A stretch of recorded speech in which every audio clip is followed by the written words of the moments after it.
Guys दोस्तों, आज मैं आपको बताने वाला हूँ कैसे हम बैलेंस शीट का फाइनलाइजेशन करेंगे टैक्स ऑडिट के लिए। टैली प्राइम के अंदर बताने वाला हूँ कैसे आप बैलेंस शीट का फाइनलाइजेशन करेंगे। तो चलिए शुरू करते हैं दोस्तों। तो मेरे पास एक्सेल शीट के अंदर यहाँ पे चेकलिस्ट है, जहाँ पे हम इस चेकलिस्ट का यूज़ करके बैलेंस शीट को फाइनल करेंगे। तो चलिए एक एक करके कर लेते हैं। जैसे कि सबसे पहले यहाँ पे बोलता है कि कोई भी एंट्री जो नेशनल हॉलीडे है उसके अंदर आपकी नहीं होनी चाहिए। ठीक है, तो मैं यहाँ पे चेक करूँगा। क्या करेंगे? डीडी करेंगे। सबसे पहले हमें बुक्स के फाइनेंशियल ईयर को चेंज करना पड़ेगा, क्योंकि मैं यहाँ पे फाइनेंशियल ईयर 19-20 की यहाँ पे बैलेंस शीट का फाइनलाइजेशन कर रहा हूँ टैक्स ऑडिट के लिए। तो 1 अप्रैल 2019 से 31/3/2020 ले लिया। ठीक है दोस्तों, ऐसे। अभी उसके बाद क्या करना है? चेक करना है, डीडी करना है। डीडी करके यहाँ पे चेक करेंगे डेट डाल के कि नेशनल हॉलीडे को कोई एंट्री तो नहीं है, जैसे कि 26 जनवरी को, 15 अगस्त को और 2 अक्टूबर को। तो पहले चेक करते हैं 26 जनवरी 2019, कोई एंट्री नहीं है। उसके बाद चेक करते हैं 15 अगस्त 2019।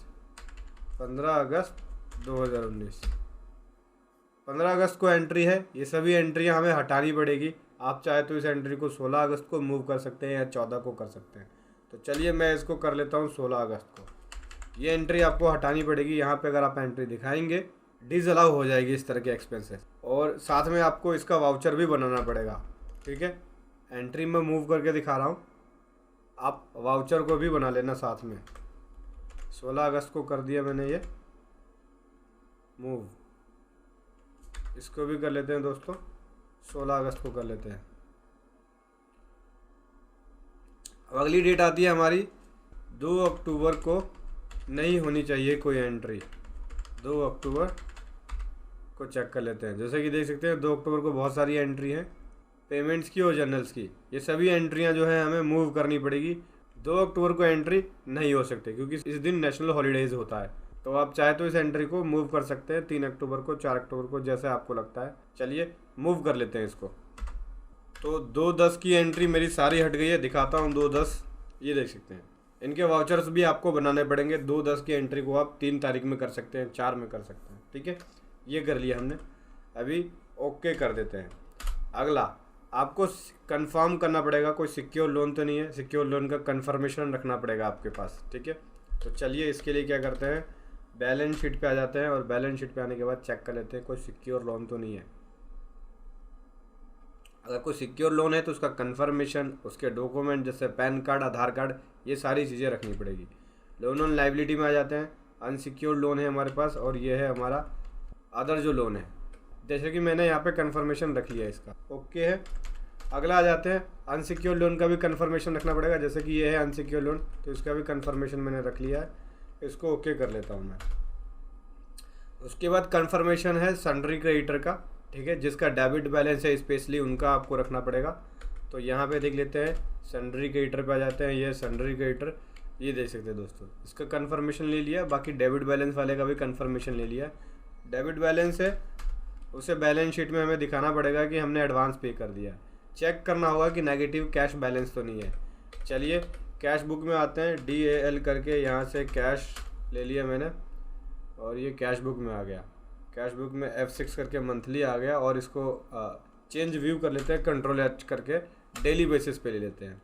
और एक बार शुरू से सारा चेक कर लेते हैं ऊपर से 1 अप्रैल से, कि कहीं कैश अपना नेगेटिव में तो नहीं है। चेक करना होगा दोस्तों। तो देख सकते हैं मेरा यहाँ पे एक भी नेगेटिव में कैश नहीं है। मार्च तक मैं दिखा देता हूँ, लगभग सब ओके है। ये देखिए, तो नेगेटिव में कैश नहीं है। इसमें अभी आपको एक और चेक करना पड़ेगा कि कैश में जो एक्सपेंसेस है, यहाँ पॉइंट में और ऐड कर देता हूँ। हमें ये चेक करना है कि जो कैश में एक्सपेंस किया है हमने, वो 10,000 से ज़्यादा एक्सीड नहीं होना चाहिए पर डे और पर पर्सन। मतलब एक पर्सन को आप 10,000 से ज़्यादा का एक्सपेंस कैश पे नहीं कर सकते एक्सपेंस के रूप में, एक दिन में एक पर्सन को। वो कैसे चेक करेंगे? वो यहीं चेक कर लेंगे। पर डेट पे हमने निकाल लिया, डेली बेसिस पे कैश बुक निकाल लिया। अब चेक कर लेते हैं कि क्या हमने एक पर्सन को 10,000 रुपये से ज़्यादा कैश पे किया है एक दिन में। जैसे कि 1 अप्रैल को अगर हम देखें यहाँ पे, तो ये अलग अलग है और 10,000 से ऊपर का नहीं है यहाँ पे, ठीक है, ये चल जाएगा। नेक्स्ट आते हैं अप्रैल में, 2 अप्रैल को भी नहीं है, और आगे जाते हैं। इसी प्रकार से डेली चेक कर लेते हैं। तो दोस्तों ये हो गया, ओके कर लिया मैंने चेक। अब चेक करना है 7वां पॉइंट, इलेक्ट्रिसिटी चार्जेस। ये चेक करना है कि 12 महीने की इलेक्ट्रिसिटी चार्जेस की एंट्री है या नहीं है। तो चलिए चेक कर लेते हैं। इलेक्ट्रिसिटी एक्सपेंसेस निकाल लेंगे, ये है इलेक्ट्रिसिटी एक्सपेंसेस, F6 करके चेक कर लेते हैं। तो अप्रैल से लेके मार्च तक मेरे पास 12 महीने की इलेक्ट्रिसिटी एक्सपेंसेस की एंट्री है। फिर ये चेक करना है कि सैलरी स्लिप, जो हमने सैलरी पे किया है, चेक या कैश है, क्या वो टैली है या नहीं है पूरे साल का। तो यहाँ पे मैं चेक कर लेता हूँ, वेजेस पेबल आता है मेरा। तो वेजेस पेबल से चेक कर लेते हैं कि क्या मैंने 12 महीने की सैलरी पे करी है, वो मैच हो रहा है कि नहीं हो रहा है, चेक कर लेते हैं। यहाँ पे देख लेता हूँ मैं दोस्तों वेजेस की, और ये है पेमेंट की एंट्री। तो मेरा जितना पेबल था उतना पे कर दिया। जैसे कि अगर आप देखेंगे 5/27 लास्ट मेरा यहाँ पे फरवरी में अपना, मार्च में पे कर दिया। अब जो मार्च का 176,929 ये हमने अगले साल अप्रैल में जाके पे किया। तो 30/4/2019 एक बार देख लेंगे। तो मार्च की सैलरी 12 महीने की एंटर हो गई और पेबल की एंट्री भी हो गई। फुल एंड फाइनल जो भी एम्प्लॉय छोड़ के गया उसका फुल एंड फाइनल है, पेपर सारे मेरे पास, ठीक है। अब इंश्योरेंस एक्सपेंसेस कोई भी है आपका, ठीक है, उसको आपको प्रीपेड के अंदर एंट्रियां करनी होगी, प्रीपेड वाली, और उसका जो कवर नोट है बैलेंस शीट के लिए वो रखना पड़ेगा। तो मैं देख लेता हूँ कोई प्रीपेड इंश्योरेंस तो मेरा कोई नहीं है ना, इंश्योरेंस चेक कर लेते हैं ज़रा। तो पिछले साल का कोई प्रीपेड इंश्योरेंस है वो भी देख लेते हैं। प्रीपेड इंश्योरेंस ही नहीं है मेरा यहाँ, इसी साल का था, इसी साल में पे कर दिया। प्रीपेड कोई भी एंट्री है जैसे लाइसेंस फ़ी, AMC एक्स्ट्रा, इस तरह के कोई भी प्रीपेड एंट्री है तो वो लिख लेंगे, वो भी नहीं है मेरा यहाँ पे। उसके बाद ओपनिंग बैलेंस, जो लास्ट ईयर की बैलेंस शीट है उससे मैच करना होगा आपको। वैसे मेरा यहाँ पे लास्ट ईयर की बैलेंस शीट से मैंने चेक कर लिया, मैच है, कोई भी डिफरेंस नहीं है, ठीक है, इसे भी ओके कर लेंगे। अगला आ जाते हैं, रिकनसाइल करना होगा सेल और परचेज अपनी सेल रिटर्न से। तो ये भी कर लिया है मैंने, GST की सारी रिटर्नों को रिकनसाइल कर लिया है। कोई भी लाइसेंस फ़ी है या रिसीट्स है तो उसका कवरिंग लेटर आपको रखना पड़ेगा, ठीक है। कोई भी लाइसेंस फ़ी पे किया है, ठीक है, तो उसका आपको कवरिंग लेटर रखना पड़ेगा। जैसे कि ISI फ़ी है, पे किया हमने, तो इसका हमारे पास बिल भी है, तो इसका कवरिंग लेटर भी है हमारे पास। टेलीफोन एक्सपेंसेस चेक करना पड़ेगा कि क्या टेलीफोन एक्सपेंसेस 12 महीने के टेलीफोन एक्सपेंसेस एंटर हैं कि नहीं है, वो चेक कर लेते हैं।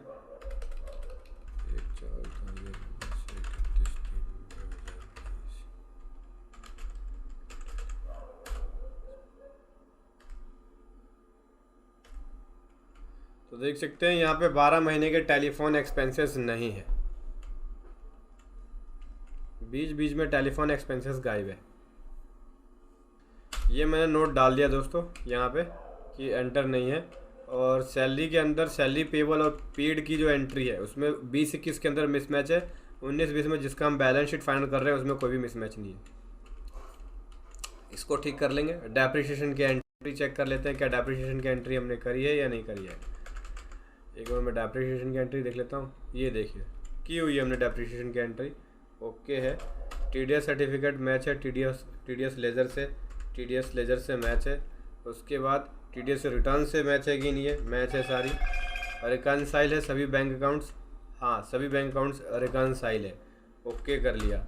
उसके बाद GP रेट कंपैरिजन करना है लास्ट ईयर के GP रेट से। तो क्या करेंगे, यहाँ पे आ जाता है P&L के अंदर और प्रॉफिट एंड लॉस अकाउंट में GP रेट एक बार चेक कर लेते हैं। ये मैं आ गया, कॉलम लेंगे पहले, Alt+C करके यहाँ से मैं कॉलम लेता हूँ। 1/4/2018 से लेना पड़ेगा और 31/3/2020 तक का लेंगे।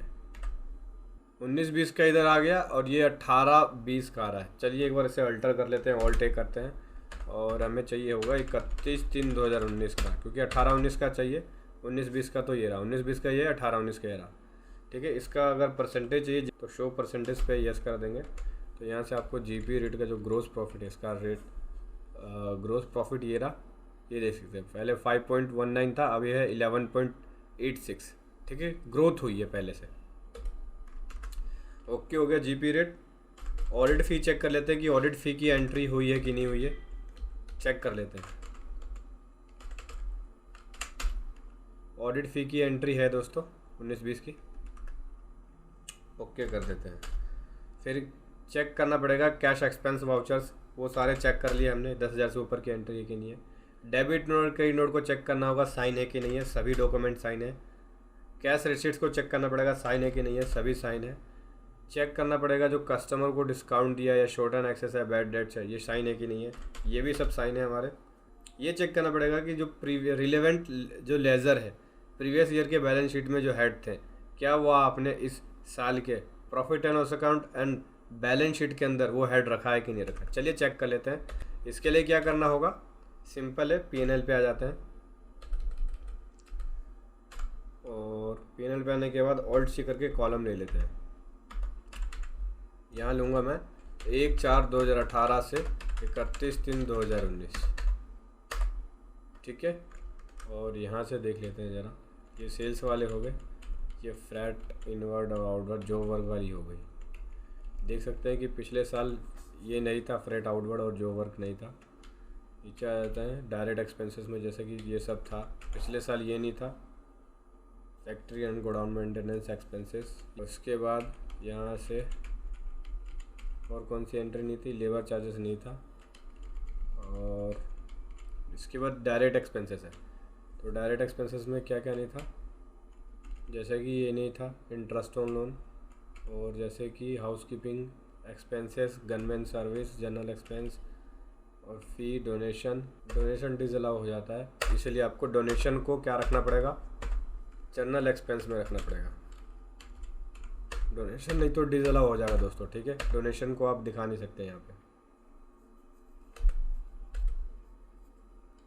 उसके बाद यहाँ से एडिशनल डिमांड जीएसटी नहीं है कुछ, ये भी नहीं है। उसके बाद यहाँ देख सकते हैं दिवाली एक्सपेंसेस विद जीएसटी है, फ़ी है, फिर उसके बाद गवर्नमेंट सर्विस है, फिर उसके बाद इंटरेस्ट ऑन लोन है, अदर जो वर्क चार्जेस है 12%। यहाँ से तो बहुत सारी ऐसी एंट्री हैं जो पिछले साल थी, इस साल नहीं है। ये ओके हो गया। नीचे आ जाते हैं, गवर्नमेंट के सारी चलान, आईटीआर, वैट, ईएसआई, ईपीएफ के चलान हैं कि नहीं है, सभी हैं मेरे पास, सभी की एंट्री है। आपको दिखा भी देता हूँ। ईएसआई पेबल में आ जाएंगे, ईएसआई पेबल F6 कर लेंगे, ये देख सकते हैं सारी एंट्री है। हालांकि पेमेंट लेट हुआ है, धीरे धीरे अगले साल जाके हुआ है, तो उसकी एंट्री आपको अगले साल मिलेगी। अगर आप यहाँ देखेंगे 30/9, एक पेमेंट फरवरी की है 85 से 37 की, ये दोस्तों ईएसआई फरवरी 2020 की है। इसमें डेट चेंज करनी होगी, 31/3/2021। 14,152 की पेमेंट जो है वो ये रही, सितंबर की है।